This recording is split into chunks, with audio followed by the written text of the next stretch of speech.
this ceasefire between Israel and Hezbollah. So let's go straight to David Mencer, who's spokesperson for the Israeli government, who joins me now. I note that the Israeli Prime Minister said yesterday, Benjamin Netanyahu, quotes, Hezbollah is no longer the same.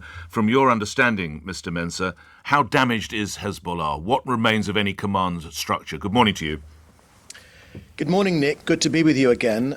Look, as the Prime Minister said last night, as you quoted, the Hezbollah that decided to attack us from Lebanon on October the 8th last year, it isn't the same Hezbollah. We've pushed them back decades, we believe. Nasrallah, their chief killer, eliminated, their top leadership eliminated, most of their rockets and missiles eliminated, thousands of terrorist killers eliminated, their underground terror tunnels right on our border, designed for October the 7th, but on steroids, much more organized, much better armed, a massacre. That's also been stemmed. Their infrastructure that they had spent years creating has been demolished. Dozens of Hezbollah terror high-rises in Beirut's Adhere district, we've brought them down. So all this has been done in 3 months. Now, everyone told us that it could not be done, but thank God, thanks to the bravery of Israel's soldiers and our determination, we have done it. But we hope that this agreement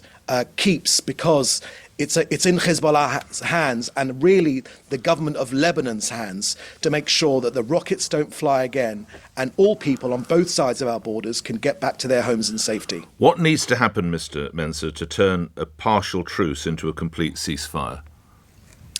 Well, I'll be straight with you, Nick. The length of this ceasefire very much depends on what happens in Lebanon now.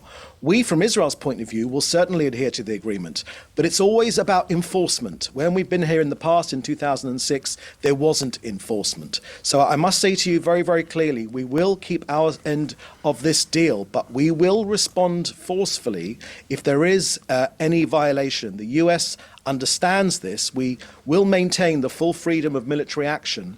So if Hezbollah violates this agreement and tries to rearm itself, we are going to attack. We're going to defend ourselves. If they try to rebuild this terrorist infrastructure near our border again, we will defend ourselves. If they launch rockets on us, if they dig tunnels next to our border, if they bring in trucks carrying rockets on our border, again, we will defend ourselves, because that's what any decent country or any government would do. They would defend their own sovereignty, and we'll continue to do that. The ceasefire will hold for as long as Hezbollah are pushed back and the Lebanese army take control of their own country. And then what? What needs to happen after that, Mr. Mencer? How does peace return, full peace return to the region? What needs to be achieved?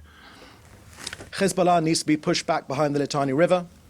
The Lebanese army needs to take up that space between the Litani River and our northern border.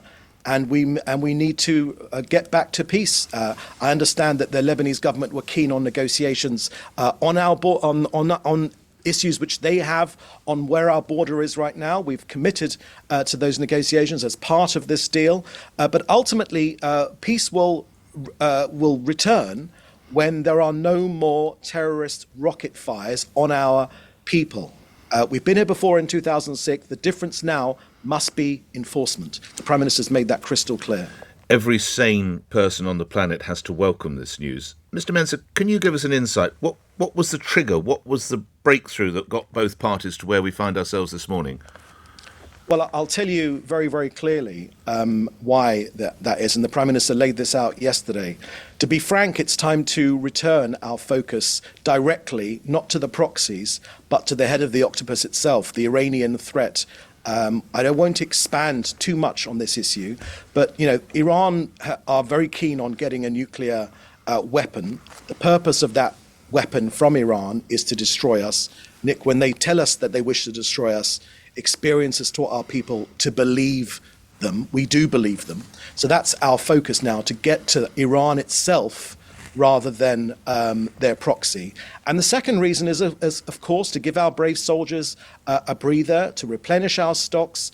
There've also been big delays in weapons and munitions deliveries. These delays have got to be resolved soon, and we hope that weapons will be able to be replenished very, very quickly to keep our people safe. Ultimately, we want our own people evicted from their homes to be able to go back home. That's not too much to ask. And presumably for the safety of your own people, as you described, and it's been released within the last hour or so that the IDF has put out a statement saying in the last hour it fired on a vehicle with several suspects that was travelling in a zone prohibited for movement in Lebanese territory. This speaks to the ongoing operation by the IDF, Mr. Mencer.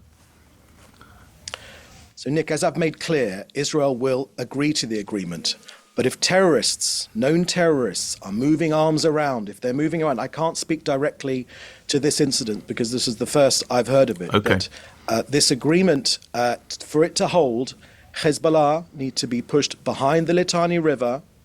Our troops will withdraw, and that space needs to be taken up by the Lebanese army, not a jihadist organization, a terrorist organization, the Lebanese army, to police their own land, to make sure that it's not infiltrated again by terrorists, which only fire on us. All right, lastly, as we move away from that particular conflict, can we talk briefly on Gaza? Does this mean that there could be some move forward there, Mr. Mencer? Look, the final reason for going for this ceasefire was to separate these two fronts and ultimately to isolate Hamas. The Prime Minister made that very, very clear. From day two of this war, Hamas was counting on Hezbollah to fight by its side. So now with Hezbollah out of the picture, Hamas is left on its own. This will ultimately increase our pressure on Hamas and to get our people home, our 101 hostages. It's our sacred mission to bring these people home. Some of them are dead, many of them are still alive. I met with one of the mothers of the hostages last night. I cannot begin to tell you the human torment this poor woman is going through, the pain in her eyes now for more than 400 days. We need to get our people home, our hostages. It's our ultimate mission. But ultimately, Hamas should know that if the Prime Minister's made a very clear offer, release our hostages and you'll escape with your life with $5 million. Now that's a phenomenal offer, but if they don't, then we are simply continuing our mission to obliterate Hamas until we get all of our people home. Right. We will ensure that Gaza no longer poses a threat to this country.